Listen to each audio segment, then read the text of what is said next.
Presiden Prabowo Subianto turut memperingati Hari Buruh Internasional atau May Day bersama para buruh dan Presiden Konfederasi Serikat Pekerja Indonesia atau KSPI, Said Iqbal, di lapangan Monas, Jakarta Pusat, Kamis 1 Mei 2025. Dalam orasinya di May Day, Prabowo menyatakan ingin menghapus outsourcing, namun ia menegaskan pemerintah harus realistis untuk melindungi kepentingan investor. Menurut Prabowo, tanpa investasi tak akan ada pabrik, sehingga dengan begitu buruh tidak akan bekerja. Pengangguran pun akan terjadi di mana-mana.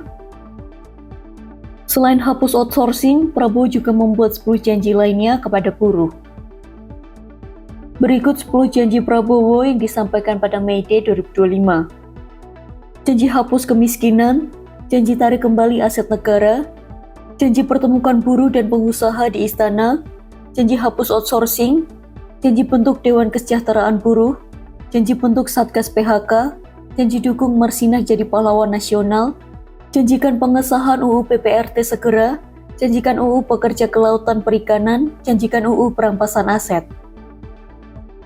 Wakil Menteri Ketenagakerjaan Immanuel Ebenezer atau Noel menyatakan bahwa wacana penghapusan outsourcing masih dalam tahap kajian mendalam oleh pemerintah.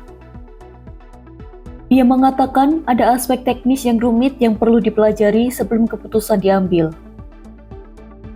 Noel mengatakan ada hal-hal teknis yang perlu dikerjakan saat ditemui di Universitas Pertamina Jakarta, Kamis 1 Mei 2025. Saat ditanya tentang kemungkinan tuntutan buruh, Noel menegaskan bahwa keputusan akhir tetap berada di tangan Presiden Prabowo sebagai pengambil kebijakan eksekutif.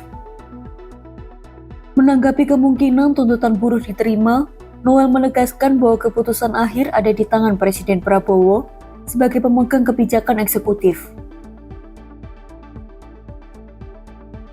Noel menjelaskan jika itu sudah keputusan eksekutif, perintah harus dilaksanakan dan kajian selanjutnya akan dilihat. Ia juga menekankan bahwa peringatan May Day harus menjadi momentum kolaborasi antara pemerintah, pekerja, dan pelaku industri untuk memperjuangkan kesejahteraan buruh Indonesia.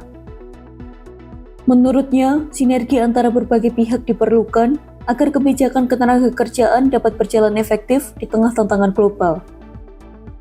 Noel menyatakan bahwa May Day adalah momentum kolaborasi semua komponen bangsa, terutama di tengah dampak luar biasa dari perang tarif.